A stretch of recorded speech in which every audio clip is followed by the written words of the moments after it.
Assalamualaikum warahmatullahi wabarakatuh. Waalaikumsalam warahmatullahi wabarakatuh.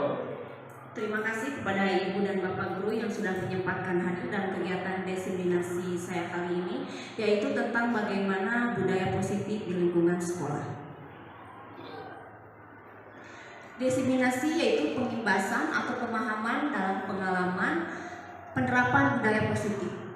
Yang pertama, kita melaksanakan kesepakatan kelas, di mana saat mengikuti diseminasi kita mengikuti kesepakatan kelas kali ini sampai dengan tuntas. Dimohon Ibu dan Bapak Guru setia untuk mendengarkan penjelasan dari saya. Kemudian tujuan pembelajaran khusus dapat menyampaikan pembelajaran dari penerapan konsep inti dari modul budaya positif serta pemahaman mereka mengenai konsep-konsep inti dalam modul budaya positif. Pertanyaan pemantik, apakah Anda setuju hukuman dapat mendisiplinkan anak? Apakah Anda setuju? Kemudian yang kedua, untuk mendisiplinkan anak bisa dengan memberikan penghargaan. Kemudian yang ketiga, murid bisa disiplin karena diberi hukuman dan sanksi. Keempat, pemberian hukuman dengan hal-hal yang positif, misalnya membersihkan WC guru, membaca atau menulis. Saya tidak akan terlambat lagi, sebanyak 1 halaman bisa mendisiplinkan anak. Tentunya tidak setuju, karena kita sekarang membawa perubahan sekolah kita, pembentukan kebiasaan yang baik, serta bagaimana kita menangani siswa-siswi kita juga dengan kasih sayang, bukan dengan hukuman yang berat. Kemudian budaya positif, dalam menciptakan budaya positif di sekolah, seorang guru yang baik harus memiliki kemampuan dalam mewujudkannya. Karena dengan budaya positif tersebut dapat dijalankan dengan menerapkan konsep-konsep inti seperti disiplin positif, memahami motivasi perilaku manusia yang berkaitan dengan hukuman dan penghargaan, posisi kontrol seorang guru, pembuatan keyakinan kelas, dan penerapan segitiga restitusi dalam penyelesaian masalah. Kesimpulan dalam menciptakan budaya positif di sekolah dengan menerapkan konsep inti berikut. Menurut Ki Hajar Dewantara, yang pertama topiknya disiplin positif dan nilai-nilai kebajikan universal. Kemudian yang ketiga yang kedua motivasi perilaku manusia, hukuman dan penghargaan. Yang ketiga posisi kontrol restitusi. Keempat keyakinan sekolah atau kelas. Topik kelima segitiga restitusi. Jadi keyakinan kelas di sini itu berbeda dengan tata tertib. Keyakinan kelas dibuat dari kesepakatan kelas dengan mengedepankan kalimat-kalimat yang positif. Disiplin positif dan nilai-nilai kebajikan universal, seperti misalkan di sekolah kita sudah diterapkan, salah satunya budaya embun pagi, kemudian sholat duha berjamaah, dan zikir bersama. Tentunya itu sudah menjadi salah satu poin budaya positif dari nilai kebajikan universal di sekolah SMP Negeri 1 Sukawening ini. Perubahan paradigma kegiatan kepalan tangan. Ada A dan B, Anda dan teman Anda 11 cari kertas kecil, tuliskan benda atau sesuatu yang sangat berharga untuk Anda, letakkan di salah satu tangan Anda dan genggam benda atau sesuatu tersebut dengan segala daya. Buatlah kepalan teman Anda akan mencoba dengan sekuat tenaga dengan berbagai cara untuk meminta Anda memberikan benda tersebut, bisa membujuk, mengancam, menghardik, merayu, menyuap apa saja agar dapat membuat kepalan tangan Anda. Apa yang terjadi, Ibu dan Bapak?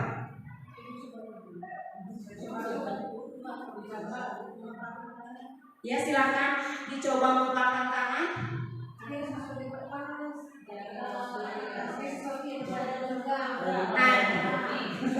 Ya, silakan, itu bisa dipraktekkan nanti ya di kelas Ibu dan Bapak Guru bersama siswa-siswa kita. Selanjutnya, perubahan paradigma teori kontrol teori atau pilihan ilusi kontrol. Ilusi guru mengontrol murid. Ilusi itu kita menghayal atau impian kita bagaimana guru mengontrol murid salah dapat menguatkan karakter.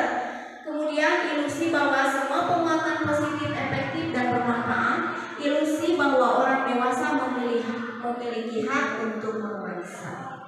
Kemudian ilusi guru mengontrol murid itu maksudnya apa? Pada dasarnya kita tidak dapat memaksa murid untuk berbuat sesuatu jikalau murid tersebut memilih untuk tidak melakukannya. Nah, berarti kita tidak boleh memaksakan keinginan murid. Itu tentunya bertentangan dengan filosofi Ki Hajar Dewantara, bahwa kita harus memberikan pembelajaran yang membuat siswa itu mendapatkan kebahagiaan yang setinggi-tingginya sebagai kodrat alam dan kodrat anak tentunya. Nah, walaupun tampaknya guru sedang mengontrol perilaku murid, hal demikian terjadi karena murid sedang mengizinkan dirinya dikontrol. Saat itu bentuk kontrol guru menjadi kebutuhan dasar. Teori kontrol menyatakan bahwa semua memiliki tujuan terhadap perilaku yang tidak sesuai atau tidak disukai. Jadi kita semua bisa mengontrol siswa kita tentunya sesuai dengan kebutuhan mereka. Jadi tidak bisa memaksakan kebutuhan anak dengan keinginan kita sebagai guru. Nah, di sini kita harus bisa melihat ilustrasi atau kontrol sebagai seorang guru terhadap anak didik. Ilusi bahwa kritik dan membuat orang merasa bersalah dapat menguatkan karakter. Penguatan positif atau bujukan adalah bentuk-bentuk kontrol segala usaha untuk mempengaruhi murid agar mengulangi suatu perilaku tertentu. Adalah suatu usaha untuk mengontrol murid tersebut dalam jangka waktu tertentu. Kemungkinan murid tersebut akan menyadarinya, mencoba untuk menolak bujukan kita, atau bisa murid tersebut menjadi tergantung pada pendapat sang guru untuk berusaha. Jadi mungkin untuk kritik tersebut kita tetap juga harus melihat kondisi siswa kita. Ilusi bahwa semua penguatan positif efektif dan bermanfaat. Nah, menggunakan kritik dan rasa bersalah untuk mengontrol murid menuju pada identitas gagal. Belajar untuk merasa bujung tentang diri mereka. Mereka mengembangkan dialog diri yang negatif. Kadang-kala sulit bagi guru untuk mengidentifikasi bahwa mereka sedang melakukan perilaku ini karena seringkali guru menggunakan suara halus untuk menyampaikan pesan negatif. Jadi pada saat kita menangani siswa, tolong dikedepankan bahasa-bahasa yang bisa membuat motivasi siswa kita merasa bahagia. Kalau misalkan siswa kita punya kesalahan, jangan langsung kita bentak seperti ini ya, contoh penguatan positif yang bermanfaat. Kemudian yang selanjutnya, orang dewasa memiliki hak untuk memaksa ilusinya. Banyak orang dewasa yang percaya bahwa mereka memiliki tanggung jawab untuk membuat murid-murid berbuat hal-hal tertentu. Nah, apapun yang dilakukan dapat diterima selama ada sebuah kemajuan berdasarkan sebuah pengukuran kinerja. Pada saat itu pula orang dewasa akan menyadari bahwa perilaku memaksa tidak akan efektif untuk jangka panjang. Jadi intinya seorang guru itu harus memiliki mental kedewasaan, karakter yang baik tentunya, jangan mengikuti hati nurani. Jadi kita tetap mengedepankan sikap dewasa kita pada saat menuntun anak didik kita. Kemudian perubahan paradigma stimulus respon atau teori kontrol. Nah, stimulus respon itu dibagi, kita mencoba mengubah orang agar kita berusaha memahami pandangan orang. Berpandangan sama dengan kita, lain tentang dunia. Kemudian perilaku buruk dilihat sebagai suatu kesalahan. Semua perilaku memiliki tujuan. Orang lain bisa mengontrol saya. Hanya Anda yang bisa mengontrol diri Anda. Betul tidak Ibu Bapak? Betul kan? Orang lain tidak bisa mengontrol diri kita. Meskipun misalnya kita dinasihati dengan berbagai hal, yang bisa mengontrol itu kembali ke diri kita. Saya bisa mengontrol orang lain. Anda tidak bisa mengontrol orang lain. Nah, kita kembalikan bahwa kita tidak bisa mengontrol orang lain, sementara yang bisa mengontrol diri kita itu hanya kita sendiri. Pemaksaan ada pada saat bujukan gagal. Kolaborasi dan konsensus menciptakan pilihan-pilihan yang baru. Model berpikir menang atau kalah, model berpikir menang atau menang. Seperti itu ya. Kemudian makna disiplin menurut Diane. menyatakan bahwa arti dari kata disiplin berasal dari bahasa Latin disciplina, yang artinya belajar, ya Ibu Bapak. Kata disiplin juga berasal dari akar kata yang sama dengan disiplin, atau murid dan pengikut. Dalam budaya kita, maka kata disiplin dimaknai menjadi sesuatu yang dilakukan seseorang pada orang lain untuk mendapatkan kepatuhan. Kita cenderung menghubungkan kata disiplin dengan ketidaknyamanan, bukan dengan kata yang kita hargai, dan apa yang kita hargai, mohon maaf, atau pencapaian suatu tujuan yang mulia. Disiplin diri membuat orang menggali potensinya menuju sebuah tujuan apa yang dia hargai. Kemudian, nilai-nilai kebajikan universal. Nah, sebagai pendidik, tujuan kita adalah menciptakan anak-anak yang memiliki disiplin diri sehingga mereka bisa berperilaku dengan mengacu pada nilai-nilai kebajikan universal dan memiliki motivasi intrinsik. Nah, bukan ekstrinsik, bukan dari luar, berarti pengaruh itu banyak dari dia dalam diri sendiri anak itu. Nilai kebajikan adalah sifat-sifat positif manusia yang merupakan tujuan mulia yang ingin dicapai setiap individu. Nilai tersebut bersifat universal dan lintas bahasa, suku, bangsa, agama maupun latar belakang. Nah, setiap perilaku perbuatan memiliki suatu tujuan. Menurut Dr. William Glasser pada teori kontrol 1984, dengan mengaitkan nilai kebajikan yang diyakini seseorang, maka motivasi intrinsiknya akan terbangun. Kemudian nilai kebajikan yang ingin dicapai oleh setiap anak Indonesia kita kenal dengan P5 yang sekarang, ya. Kita harus memunculkan karakter itu di kelas tentunya terhadap karakter peserta didik kita. Dan beriman bertakwa pada Tuhan yang Maha Esa, tentunya, ya, bergotong royong, kreatif, kolaboratif, dan sebagainya. Teori motivasi hukuman dan penghargaan restitusi. Nah, ini salah satu contohnya. Jadi kita selalu mengadakan diskusi dengan siswa bagaimana pembelajaran hari ini, apa yang kalian misalkan alami hari ini. Nah, itu jadi merupakan bukan diskusi, atau konsultasi, merupakan kedekatan kita dengan siswa-siswi kita. Nah, kemudian yang kedua juga sama. Yang ketiga, teori motivasi perilaku manusia, menghindari ketidaknyamanan. Apa yang terjadi apabila tidak melakukannya disebut motivasi eksternal. Untuk mendapat imbalan dari orang lain atau institusi, apa yang akan saya dapatkan apabila saya melakukannya, motivasi eksternal.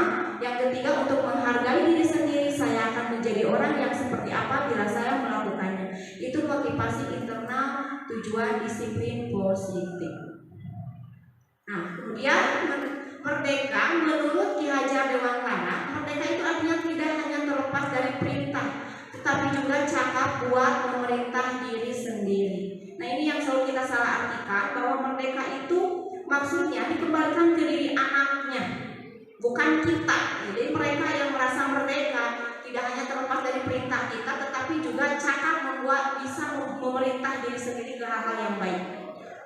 Kemudian hukuman dan penghargaan, bahwa penghargaan berlaku sama dengan hukuman dalam arti meminta atau membujuk seseorang melakukan sesuatu untuk memenuhi suatu tujuan tertentu dari orang yang meminta atau membujuk.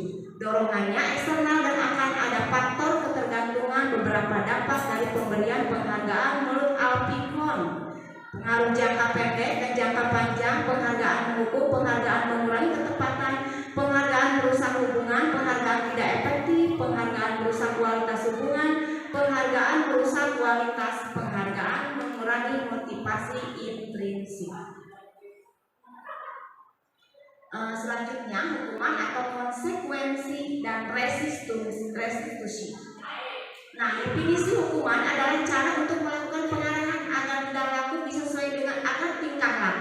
bisa sesuai dengan perilaku secara umum. Saya garis bawahi saja sampai sana. Kedua, konsekuensi adalah perilaku yang berfokus mengajarkan anak bagaimana bertingkah laku lebih baik untuk kedepannya. Yang ketiga, restitusi adalah ganti kerugian yang diberikan kepada korban atau keluarganya oleh pelaku tindak pidana atau pihak ketiga. Nah, ini adalah contoh-contoh yang bisa dijadikan acuan ibu bapak guru dalam situasi di sekolah.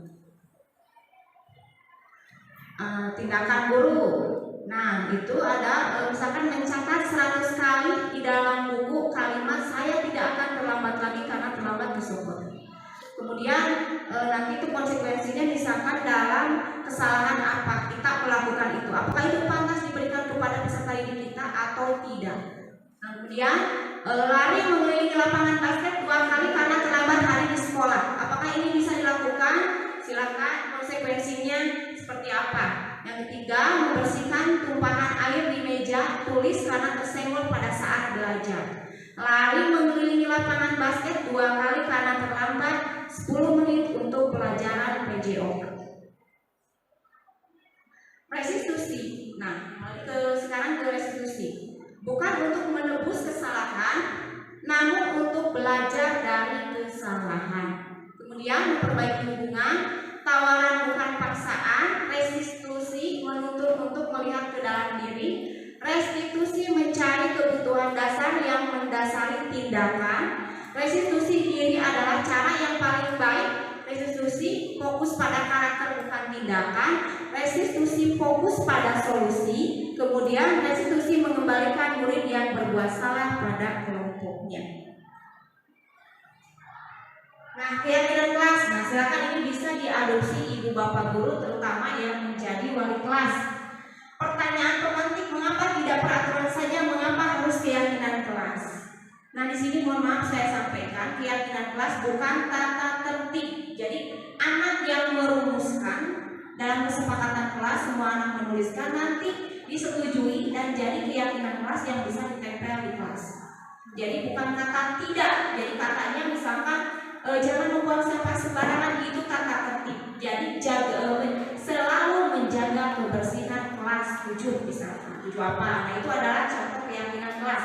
Mengapa adanya keyakinan kelas penting untuk terbentuknya sebuah budaya positif? Jadi harus, kalau menurut saya, jadi kalau misalkan siswa masuk ke kelas, dia melihat keyakinan kelasnya, dia tidak akan berani melakukan apa yang tidak ada dalam keyakinan kelas yang dibuat kesepakatan bersama.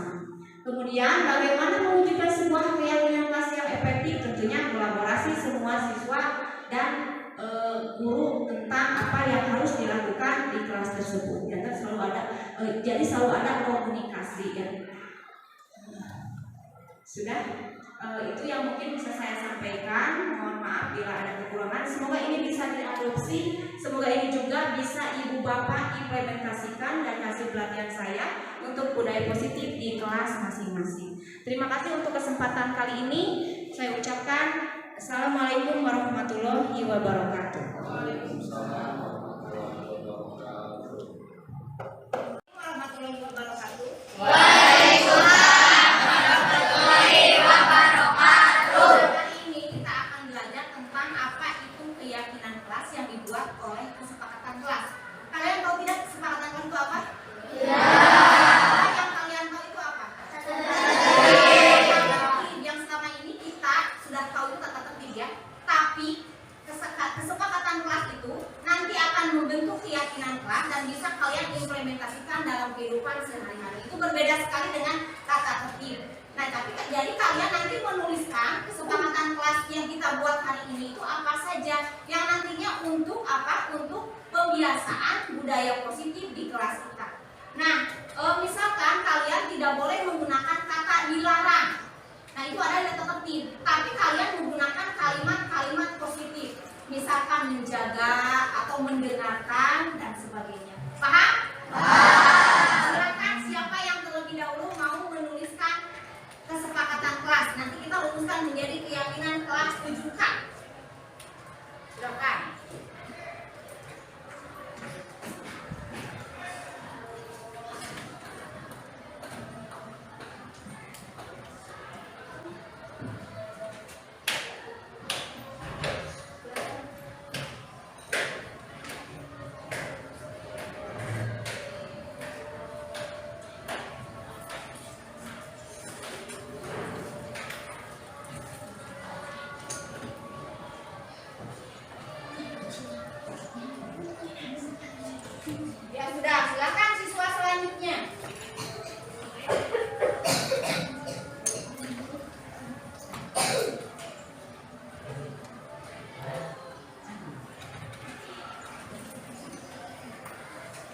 selanjutnya.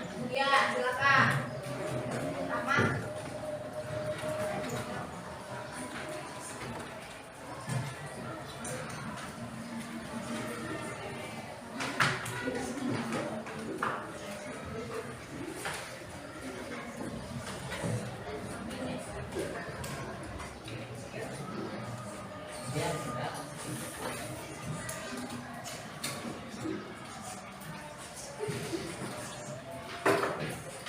Selanjutnya.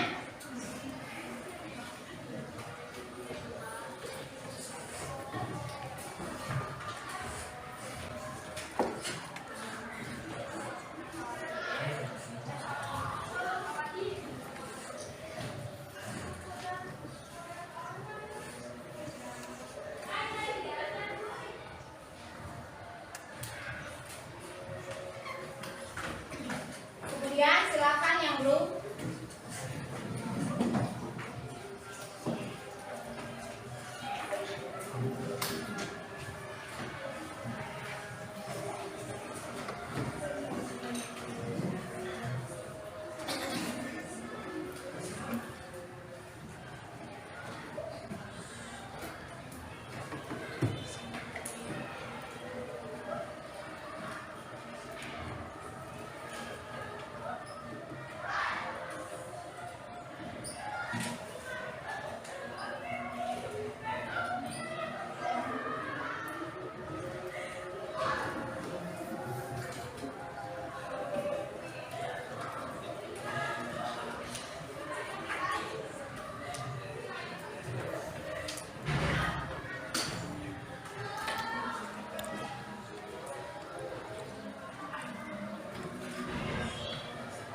Silakan yang lainnya menuliskan di buku tulis tentang keyakinan yang kalian inginkan ya kelas. Nanti disertakan di grup kelas kita ya, di grup kelas kita ya.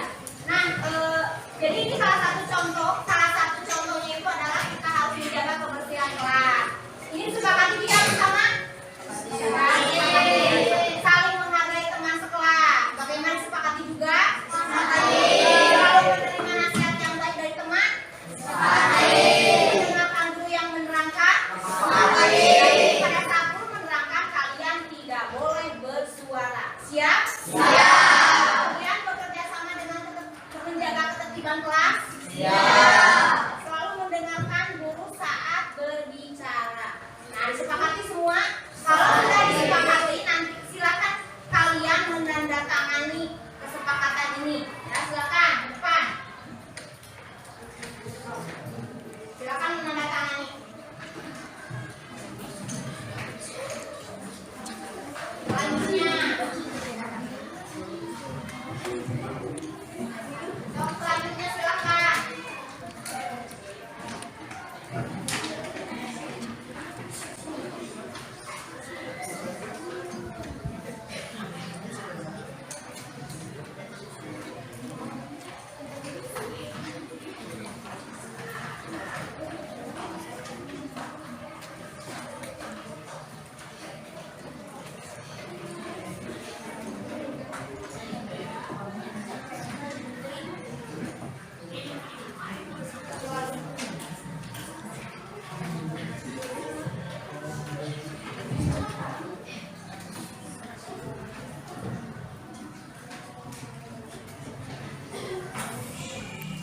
Baik, terima kasih ya. Pada hari ini kita sudah memiliki kesepakatan kelas. Nanti kalian oleh para pengurus kelasnya dibuat ke dalam karton, ditempel dan menjadi kebiasaan perilaku kita di kelas.